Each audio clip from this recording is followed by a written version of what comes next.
Hey y'all, Scott Horton here. After the show, you should check out one of my sponsors, wallstreetwindow.com. It's a financial blog written by Mike Swanson, a former hedge fund manager who's investing in commodities, mining stocks, and European markets. Mike's site, wallstreetwindow.com, is unique in that he shows people what he's really investing in, updating you when he buys or sells in his main account. Mike's betting his positions are going to go up due to the Federal Reserve printing all that money to finance the deficit. See what happens at wallstreetwindow.com. In an empire where Congress knows nothing, the ubiquitous D.C. think tank is all. And the Israel lobby and their neocon allies must own a dozen. Well, Americans have a lobby in Washington, too. It's called the Council for the National Interest at councilforthenationalinterest.org. They advocate for us on Capitol Hill. Join CNI to demand an end to the U.S.-sponsored occupation of the Palestinians and an end to our government's destructive empire in the Middle East. That's the Council for the National Interest at councilforthenationalinterest.org. Hey ladies, Scott Horton here. If you would like truly youthful, healthy, and healthy-looking skin, there is one very special company you need to visit, Dagny & Lane at dagnyandlane.com. Dagny & Lane has revolutionized the industry with a full line of products made from organic and all-natural ingredients that penetrate deeply with nutrient-rich ionic minerals and antioxidants for healthy and beautiful skin.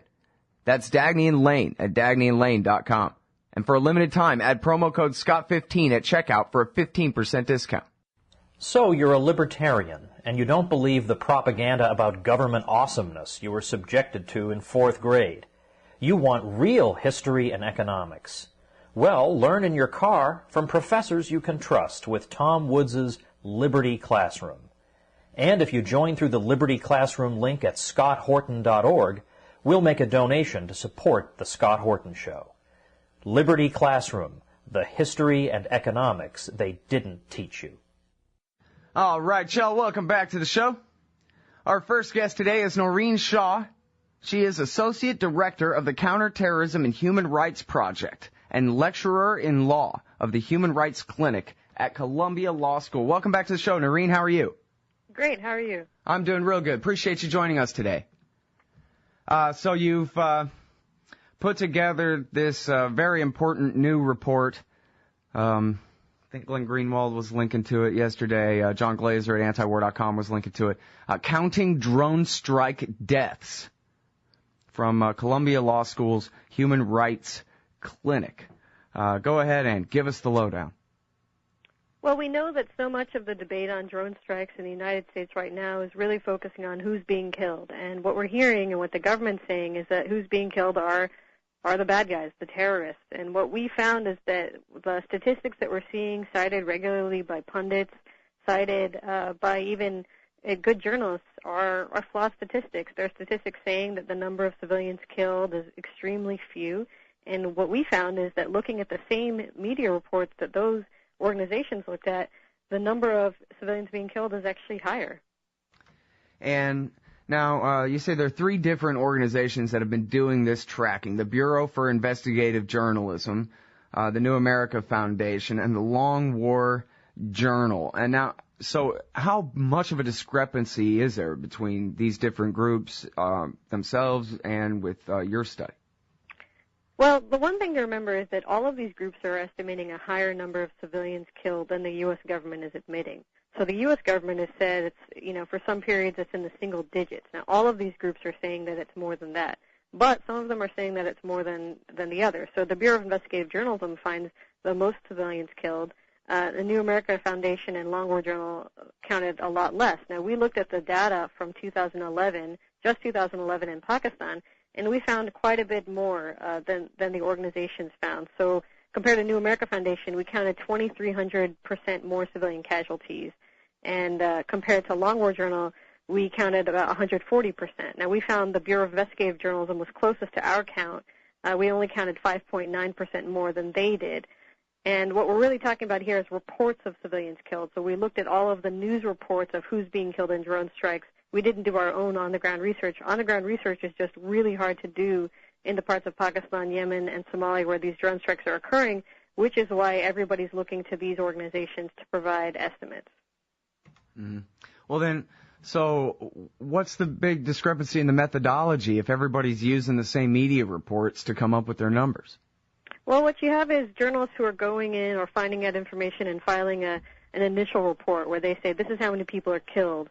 And they get information from anonymous government officials, usually Pakistani government officials, who say, yeah, all those guys who are killed are militants. But, of course, the Pakistani government officials have an incentive to say that's who was killed. If they admit that it was civilians who were killed and everybody knows that the Pakistani government is in some ways cooperating with drone strikes, then it looks really bad for the Pakistani government. So they'll go ahead and say it's militants killed. And that's the first story that's filed after a drone strike. That story will repeat what the Pakistani government official said. Mm-hmm. But a subsequent story, a story filed 2 weeks later by a Pakistani journalist, they might have the opportunity to go and do an on-the-ground investigation, to look at the bodies, to talk to witnesses, and that subsequent story might say something different. It might say, 5 people were killed, 3 of them have been identified as civilians. Now, the Bureau of Investigative Journalism has a good practice of going back and updating its figures when those news stories are filed. Right. But the other organizations, it doesn't look like they do that consistently, and that's one of the reasons why we see that big difference. The other thing about the Bureau of Investigative Journalism is that they have people in Pakistan doing some of the on-the-ground research. We don't know. It doesn't. I actually am pretty sure that the Bureau of the Long War Journal and New America Foundation don't have people on the ground to do it. Now, it's funny because there's this discrepancy, a real big discrepancy, as you talk about here in the study about how, in fact, there's not even a definition. Never mind a discrepancy between definitions. There is no definition for anybody even to quibble about what's the difference between a militant and a civilian. And, of course, there's the New York Times report from last spring that said, well, a militant is whoever they kill unless they have proof later that it wasn't a militant, in which case they'll acquit the person posthumously, I guess in their own secret paperwork. I don't know. But basically the way they look at it is, if we killed you, you must have been doing something wrong. Is that the definition of a militant? Well, it's certainly to the U.S. government's advantage for there to be this ambiguity about who a militant is. That way the U.S. government can say that extremely few civilians have been killed and most of them are militants, and it's really hard for any of us to dispute it because, first of all, it's really hard to do the on-the-ground investigation, but second of all, we don't even know what they mean when they say militant. But it's a real problem because people living in Pakistan, people who live in those areas, who might just be going outside their house, carrying a gun because people in those areas do carry guns. They don't know if just carrying a gun is going to get them targeted and killed by a drone strike. Mm-hmm. That's the real scary thing for people who are living in these areas, is they don't know what's going to get them killed. They don't know what kind of activity to avoid. They don't know who to avoid talking to. And mm-hmm. It might seem really cut and dry to us and really cut and dry to the U.S. government that if you're in that area and you're what they call a military-age male, that you are a militant. But, at the same time, we're talking about any teenage boy living in this area who's walking around is going to be presumed to be somebody who could be killed by a U.S. drone strike. So we have to think about what it's like for the people who are living in those areas and if it's really fair to them for us to have this ambiguous definition of who a militant is. And there's a kind of double injustice that, first they're being killed and these families are losing their breadwinners. And second, the story that's getting told is that they were justly killed, that these are the bad guys that we're picking off. And going forward, that means that if we continue to think that this is a successful tactic, that we're killing all the bad guys, we're just going to keep doing it in more and more places around the world. Mm-hmm. Yeah, that's the thing about this drone war is, boy, is it war made easy. You don't even have to lie the people into war. You just go ahead and do it. Nobody even cares, Go ahead and nobody spread it knows around what's going on. We have it's a secret war. But it's a strange kind of secret where we know that it's going on. The U.S. government will kind of pat itself on the back for some of these drone strikes, but at the same time, when you start to ask questions, the U.S. government will say, no, we don't acknowledge that this is actually happening. It's classified. We can't tell you, national security. We can't talk about it. Right. And especially if you try to ask, well, how do you define? Is it the fact that somebody who's, over 5 feet tall and male and has a rifle in his hand, is that the definition of a militant? Because we don't even really know that, right? We just kind of fill in that gap ourselves and assume, well, that must be what it is. But, of course, you'd be crazy to not have a rifle walking around the border region of Pakistan and Afghanistan, you know what I mean? No matter who you are. If the place is so riddled with bad guys, then any good guy would also have to be armed. Right? That's right, and really what we're talking about is a population that's caught up in the crossfire between militant groups that are there and the U.S. government drone strikes, and It's a devastating situation for those people, and they're, it's not just the drone strikes, it's also the groups that are there that might retaliate against these communities. And, we actually detailed this in another report that we released at the end of September with the Center for Civilians in Conflict, that there's communities where the militant groups that we know do exist in those parts of Pakistan are retaliating against those communities because they think that they're basically snitches, that they're providing information to the U.S. government.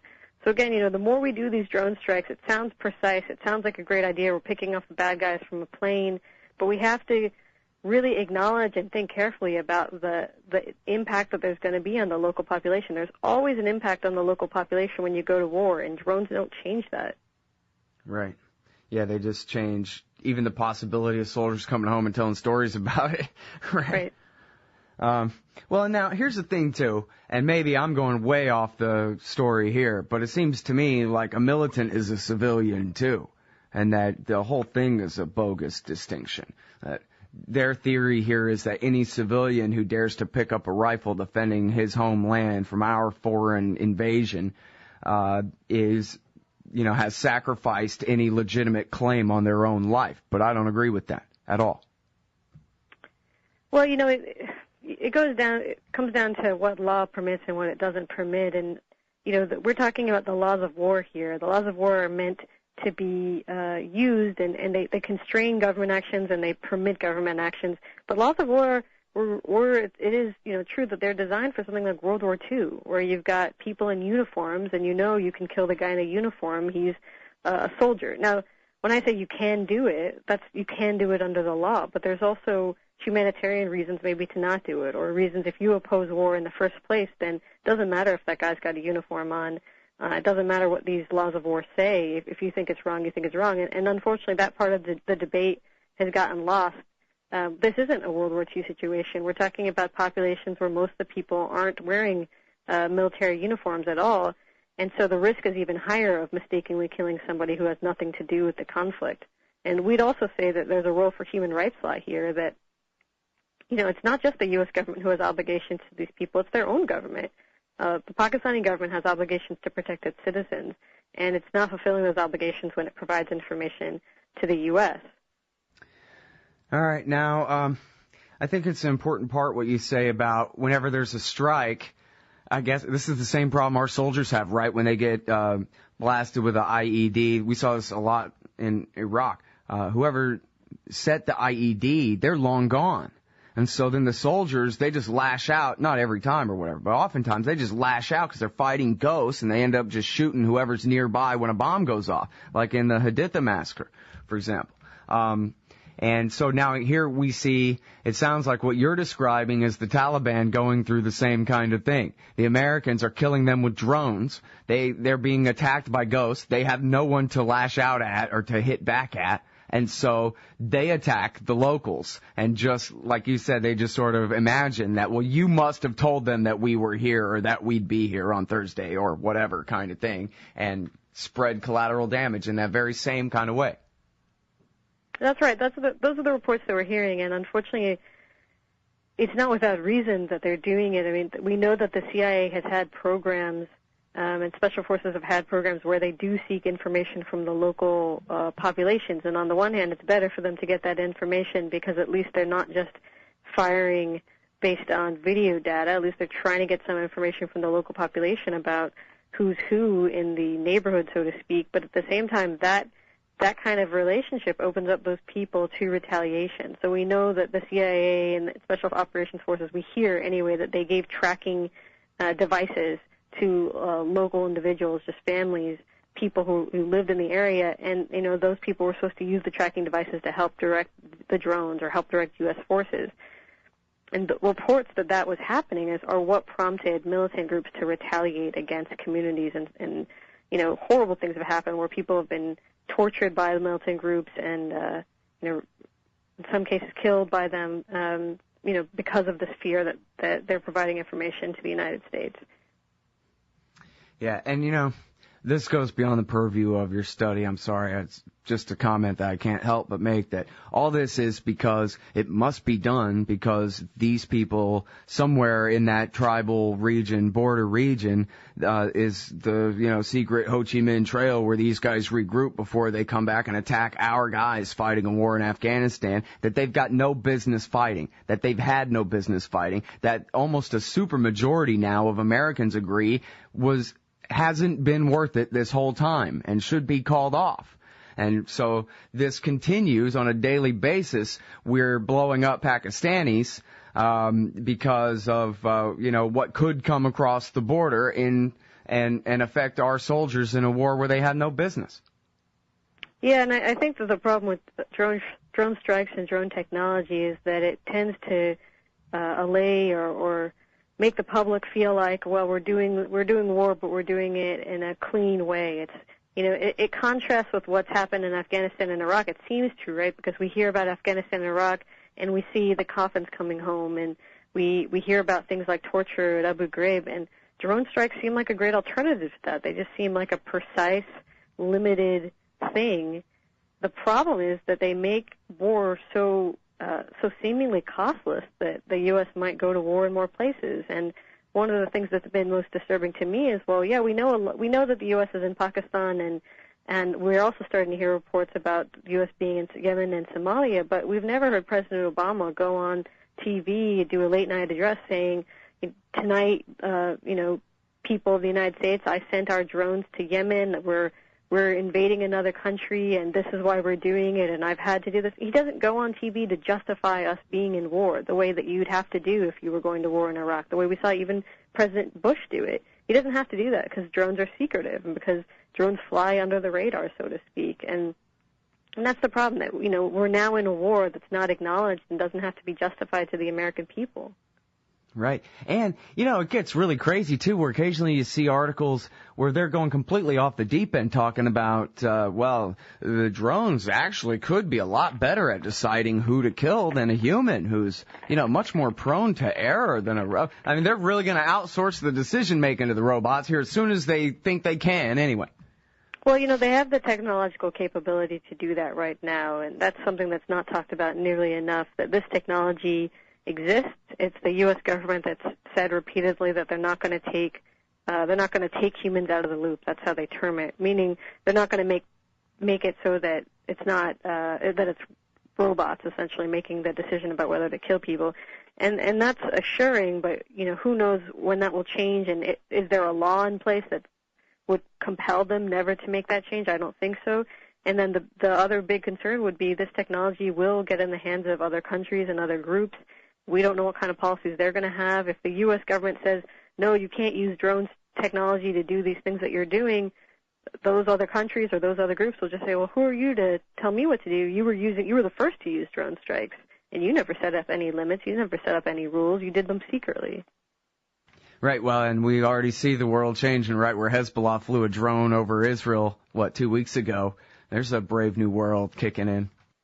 Well, that's true. I mean, the fact is that this technology is not all that complex. Some people who are military experts and military technology experts who know a whole lot more about it than I do say it's not even a good thing in terms of how technologically advanced it is.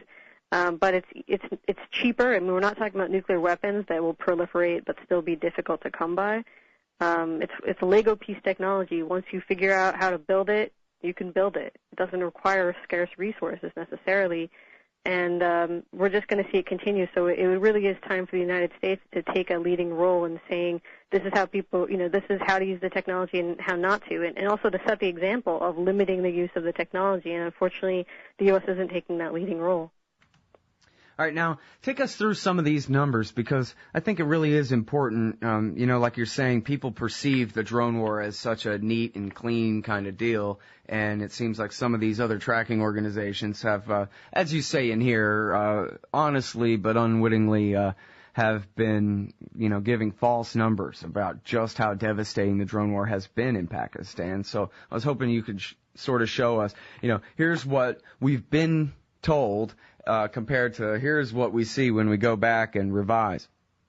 Right. So we looked specifically at drone strikes in Pakistan during the year 2011, and we found, based on the news reports, so there's news reports filed after most strikes, just based on those news reports, which have their own problems, we found between 72 and 155 civilians were killed, according to the reports, with 52 of those civilians identified by name, which we think is a pretty good indicator of them being reliable, that if you're able to find out the person's name, you could find out whether they're a civilian or not. The New America Foundation, whose information is cited quite a lot, it's a guy named Peter Bergen who writes for CNN and does a lot of stuff with CNN, so we're really talking about the most popular estimates out there. Mm-hmm. They found, when we found 72 to 155 with 52 of those really strong indicators, strongly indicated, they found 3 to 9. So that's a huge difference. 3 to 9 civilians killed in an entire year. That's the most common estimate, and we're finding between 72 and 155, and at least, probably at least 52. Well, and you're right that he's the guy, Peter Bergen, he's the guy that interviewed bin Laden back in '96. He's the guy whose word the media takes for it. Right. And like you said, one of the things that we emphasize throughout this report is that it's not about saying, New America Foundation or Long War Journal, you're doing it wrong. It's really about saying this information that you provide should not substitute for hard facts. And the U.S. government owes us those hard facts. It's the U.S. government that benefits from this confusion and from this misinformation. So when somebody from the U.S. government says, oh, this is a great policy, it's extremely precise, few civilians are dying, and then we see a report from New America Foundation saying very few civilians are dying, then it's going along with the U.S. government's narrative of what's happening. And what we're asking for in this report is that the U.S. government give a true accounting for what's happening. When there are reports out there, like the reports by the Bureau of Investigative Journalism, sometimes doing on-the-ground research, finding out that civilians have been killed, the U.S. government doesn't respond officially, and it has responded with innuendo and basically implying that the Bureau of Investigative Journalism is enthralled of or the pawns of Al-Qaeda. And that's not the right way to respond. I mean, respond on the merits. Respond, and say, we did an investigation, U.S. government did its own investigation, found out what really happened, and this is what happened. Instead, they're just responding by impugning the credibility of journalists who are really doing this work in good faith.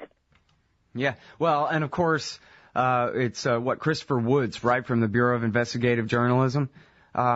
He's been on this show talking about how, I guess he was blaming Panetta and saying that Panetta was responsible for more civilian casualties than Petraeus. And when Petraeus took over, then they stopped doing the double taps. That's what it was. When Petraeus took over the CIA and Panetta left CIA, went over to become Secretary of Defense, that Petraeus stopped bombing funerals and whatever. I don't know if that's even necessarily true. But in any case, the point being, there's somebody who's not a terrorist sympathizer. If he's anybody's sympathizer, in fact, he was even accused, I think, in the comments section of spinning for Petraeus.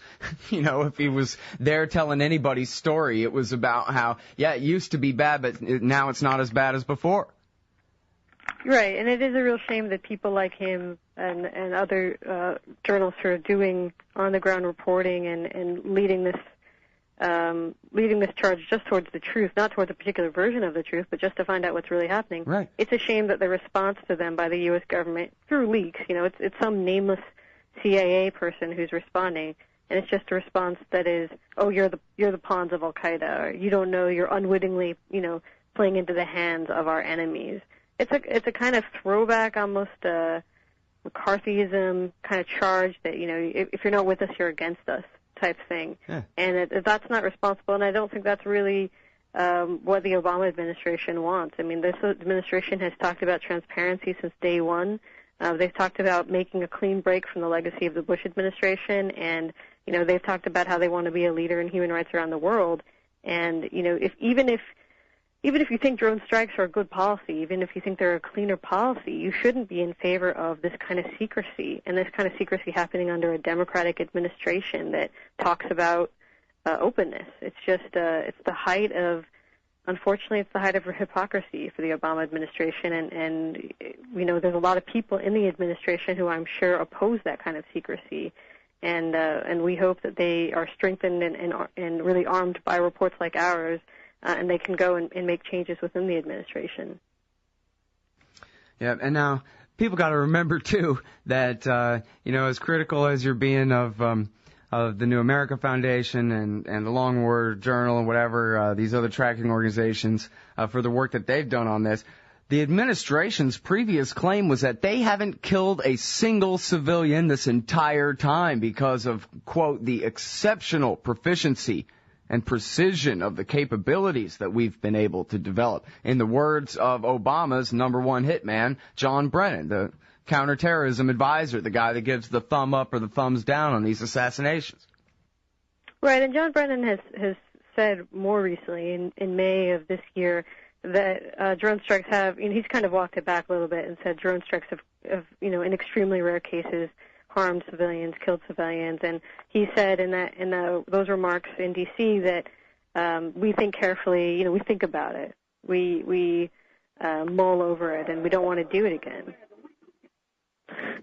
Well, and, that's good then. Yeah, that's not nearly enough. I mean, when people's family members are killed and all they have, they don't have any visible sign of the U.S. government. There's nobody coming to their house and apologizing. There's nobody coming to their house and investigating and saying what happened here. It's just this nameless, faceless drone buzzing overhead, and that's a really devastating thing. I mean, what victims of war want, they want compensation. It's true. They want a way to maintain their economic livelihood, but they also just want recognition and some dignity. And I think that's one of the most devastating things about drone attacks is that there's no one to help provide that dignity. There's no one to recognize when injustice has been done. There's just nothing for those families. Yeah. Well, and like so many of these interviews, it turns back to the media, too. This whole time that you and I have been talking, CNN they did like a 10-minute special here about Duran Duran. That was a big deal to my sister in 1984 or something, if I remember right. And that's what CNN is bringing the American people today, right now, for them to learn at high noon, at least Texas time.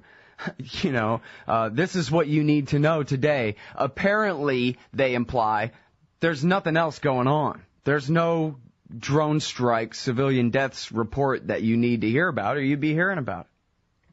Well, that's why independent media is so important. I'm glad you guys are on the air. Well, thanks. Me too.